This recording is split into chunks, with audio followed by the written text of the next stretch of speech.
Celebramos la misa del quinto domingo que sobra de Epifanía. Ahí tienen entonces la epístola y el Evangelio, el quinto domingo sobrante de Epifanía. Y la intención de la misa se ofrece por el eterno descanso del alma de Susana Torres Ramírez.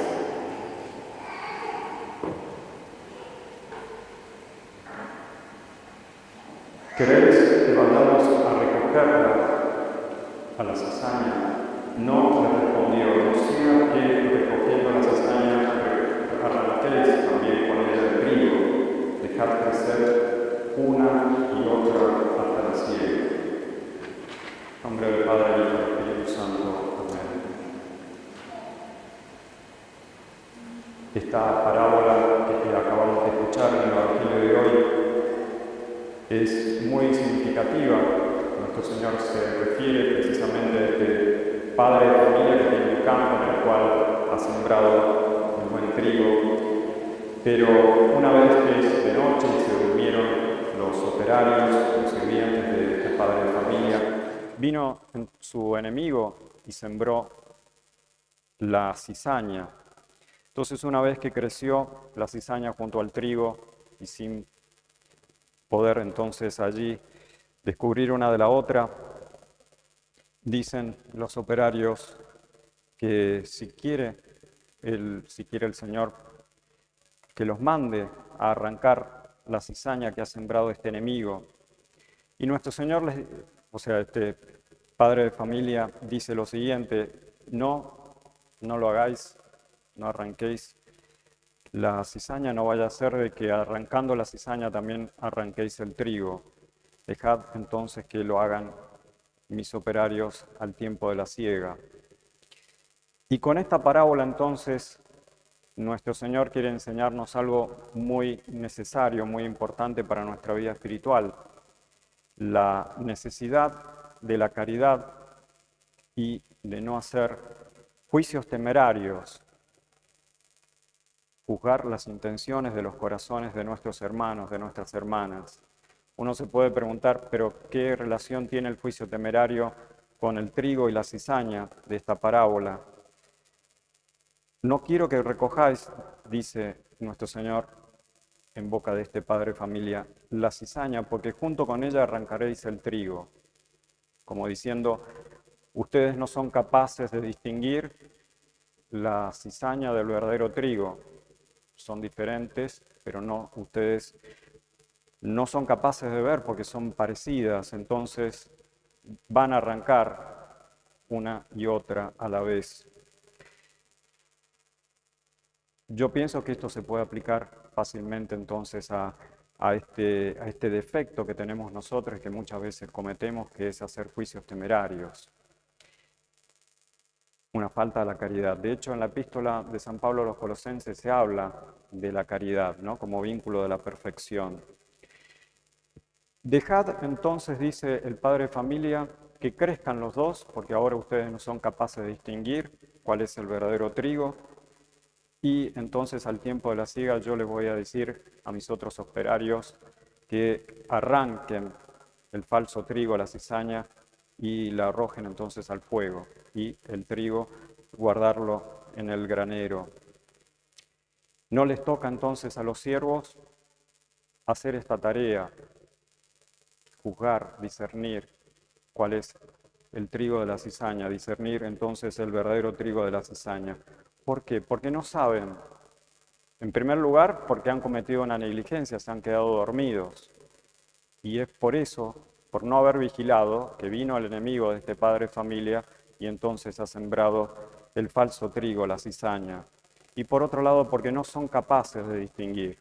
Son muy parecidas, son diferentes, una cosa es trigo y otra cosa es cizaña, pero son parecidas y ellos no son capaces de ver, los siervos. El tiempo de la siega, indudablemente, es el juicio final. Cuando venga nuestro Señor a juzgar a los vivos y a los muertos, a separar las ovejas de los cabritos, a separar el trigo de la cizaña, ¿no? Y esos otros operarios son los ángeles que van a preparar este juicio y van a poner a unos y a otros de cada lado, ¿no? El juicio final. De hecho, el domingo pasado habíamos celebrado la fiesta de Cristo Rey y con motivo de esa fiesta, ¿no es cierto?, el Papa Pío XI, en su encíclica Quas Primas, en la cual estableció esta fiesta de Cristo Rey, decía que nuestro Señor Jesucristo tiene todo el poder, tiene el poder ejecutivo, el poder legislativo y el poder judicial, porque el Padre, su Padre, le ha dado todo poder en los cielos y en la tierra. Todo poder entonces para ejecutar, para legislar, dar leyes y para juzgar los corazones. Desde allí entonces de la diestra del Padre va a venir a juzgar a los vivos y a los muertos, como rezamos en el credo. Entonces este poder de juzgar se lo ha dado el Padre a su Hijo, tanto por ser Dios como por ser hombre. Solamente Él entonces tiene este poder de juzgar. No les corresponde a los siervos entonces andar distinguiendo, discerniendo el trigo de la cizaña, porque no van a saber entonces distinguirlo. Dios Padre no nos ha dado a nosotros, el Padre de familia no le dio ese poder a los siervos. Dios Padre no nos ha dado a nosotros entonces ese poder de juzgar. Atención, se lo ha dado a su Hijo. Y yo quisiera aprovechar entonces, porque esta parábola más bien apunta a algo moral, yo quisiera dar un fundamento un poco más profundo, del orden del ser, por así decirlo, un fundamento, si se quiere, ontológico, ¿no? O más bien teológico. Aquel que puede juzgar todo, como nuestro Señor Jesucristo, que tiene el poder universal de juzgar, es aquel que tiene el poder de gobernarlo todo. Por eso mismo Cristo, Rey, es el único que puede juzgarlo todo porque es Rey universal. Por ser Dios y por ser hombre, por derecho de conquista derramando su sangre, entonces tiene este derecho entonces de juzgarlo todo porque lo gobierna todo. Y demos un paso más para entender esto más en profundidad. Entonces, ¿quién es el que puede gobernarlo todo absolutamente? Aquel que lo ha creado todo. Solamente puede juzgarlo todo el que gobierna todo y solamente puede gobernarlo todo aquel que ha creado todo. El que ha creado los cielos y la tierra gobierna los cielos y la tierra con su providencia, nada se le escapa a él y por lo mismo es el único que puede juzgar. Esa es la doctrina, ¿no es cierto?, de la encíclica del Papa Pío XI, Quas Primas. El Padre no nos ha dado ese poder porque nosotros no somos Dios, no hemos creado nada, ni siquiera somos los autores de nuestra propia existencia. Entonces, solamente nuestro Señor, siendo todopoderoso, puede juzgar. Nosotros no somos todopoderosos, así que no podemos juzgar, no debemos juzgar. Y además, por dos razones más, que son las que encontramos en la parábola. La primera, por negligencia, porque estos servidores se quedaron dormidos y vino el enemigo y sembró la cizaña. ¿A qué apunta eso? Y apunta a que nosotros somos negligentes. No tenemos ningún derecho de juzgar a nadie porque somos tan negligentes como todos, tan pecadores como todos los demás, y nos quedamos dormidos y entonces viene el enemigo y siembra la cizaña. Entonces no tenemos ningún derecho de juzgar. Y por otro lado, porque somos imprudentes, es decir, no sabemos distinguir una de otra, vemos, ¿no es cierto?, las acciones del prójimo, pero nos podemos equivocar, no sabemos lo que hay en el interior del hombre.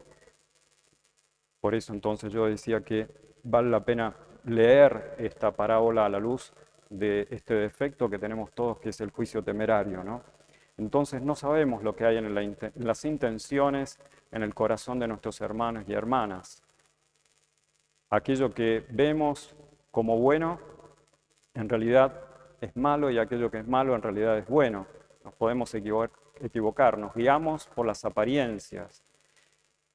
Y la más de las veces hacemos juicios precipitados, es decir, movidos por la pasión. Un juicio es precipitado cuando la pasión inunda, por decirlo así, la razón y uno se equivoca en los juicios o se equivoca en la apreciación de la verdad, ¿no? O de las cosas que hace mi hermano o mi hermana, ¿no? Entonces, la precipitación. Por eso, fíjense que vienen los siervos y le dicen al padre de familia, ¿no es cierto? ¿Quieres que vayamos? Danos una orden, ¿quieres que vayamos? Y la arrancamos. Y todavía el trigo y la cizaña son pequeños, ustedes no saben distinguirlo, dice el padre de familia, entonces van a arrancar uno y otro. Se parecen, entonces se van a equivocar. Dejad al tiempo de la siega. El juicio perfecto se va a hacer al final. Ahora no es tiempo de andar juzgando a nadie, ¿no? Todo eso entonces lo podemos aplicar a nuestra realidad concreta. ¿Cuántas veces nosotros decimos este hombre o esta mujer es mala y no es así? Pensemos, por ejemplo, en el caso de Simón, ¿no es cierto? Cuando invita a este fariseo a nuestro Señor a su casa y entre tanta gente que había ahí se introduce María Magdalena arrepentida por sus pecados y empieza a llorar sus pecados a los pies del Señor. Simón piensa y dice, si este hombre fuera profeta sabría qué mujer y qué clase de mujer, cuál mujer, es la que lo está tocando. Y nuestro Señor, que lee los pensamientos, entonces lo reprende, ¿no? Ese es un juicio temerario. Uno puede juzgar las obras, indudablemente, pero las intenciones no las vemos. No las vemos, no podemos hacer un juicio de las intenciones. Se equivocó Simón porque se estaba arrepintiendo María Magdalena. Evidentemente era una mujer adúltera, publicana, pero su manifestación de arrepentimiento era evidente. Entonces hizo un juicio precipitado por la pasión, ¿no?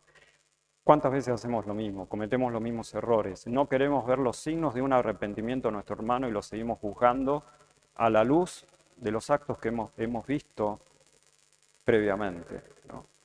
No juzguéis, dice nuestro Señor en Mateo 7, para que no seáis juzgados, porque el juicio que vosotros hacéis se aplicará a vosotros y la medida que usáis se usará a vosotros. La medida que usáis para medir a los demás se usará a vosotros. Y añade nuestro Señor para terminar, quita primero la viga de tu ojo y luego verás de sacar la pajita del ojo de tu hermano. Veamos entonces primero nuestros defectos, ¿no? Veamos esa maldad o esa cizaña oculta que no queremos ver, ¿no? Y en esto, para terminar, desconfiemos de esa medida con la cual medimos las acciones del prójimo. Esa medida es la propia estimación de nosotros mismos. Nosotros creemos que somos buenos, pero ahí también nos equivocamos, porque ni siquiera conocemos lo que hay en nuestro interior. No conocemos al prójimo, menos nos conocemos a nosotros, como para hacer un juicio acertado acerca de nuestras intenciones. Pensamos que somos buenos y en realidad no es así. Bueno, es algo tal vez un poco difícil evitar estos juicios temerarios, hay que reconocerlo, lo hacemos a menudo. Cuando es algo inconsciente y brota, bueno, puede ser de que ni siquiera sea un pecado, ¿no? Pero hay que acostumbrarse a no juzgar, a suspender el juicio. Si uno ve que está dominado por la pasión, si uno ve que está dominado por la pasión de la ira, de la impaciencia, de la desesperación, de la cólera, lo que sea, va a ser un juicio erróneo acerca de nuestros hermanos. Y sobre todo nos vamos a meter en un campo que no es el que hay que meterse, que es las intenciones, lo que hay en el corazón del hermano. Entonces no hay que hacer un juicio, hay que suspender el juicio y no seguir adelante, ¿no? Y si estamos bien, no juzguemos a nuestro hermano a la luz de lo que nosotros creemos que es nuestra propia bondad. Porque si bien la verdad es objetiva y la bondad también es objetiva, sin embargo, las personas somos todas distintas y hay matices. Para hacer un juicio hay que analizarlo todo, para hacer un juicio perfecto hay que analizarlo todo y hay que ver cómo se realizan las perfecciones en las demás criaturas, en las demás personas, ¿no? Entonces, Si bien todos pertenecemos a la misma especie, tenemos cada uno su propia personalidad y dentro de eso hay algo que se nos escapa, la realidad concreta de nuestro hermano y de nuestra hermana. Entonces no podemos hacer un juicio. Pidamos entonces a la Santísima Virgen María que guardemos este vínculo de perfección, que pidamos perdón cada vez que hacemos un juicio temerario. Son, si se quieren, casi inevitables, porque no somos perfectos. Y una vez que pidamos perdón y reparemos esta falta, seguramente esa va a ser la mejor manera, la mejor medicina de no volverlo a cometer. Porque cada vez que nos arrepentimos, cada vez que nos humillamos delante de nuestro hermano, no solamente delante de Dios, después pensamos 2 veces si vamos a hacer nuevamente ese juicio o vamos a ponernos en el lugar de nuestro Señor. Algo que no se puede, ¿no? Solamente Él es Rey, solamente Él es Dios, solamente Él es gobernador y juez universal de toda la creación. En nombre del Padre, el Hijo y el Espíritu Santo. Amén.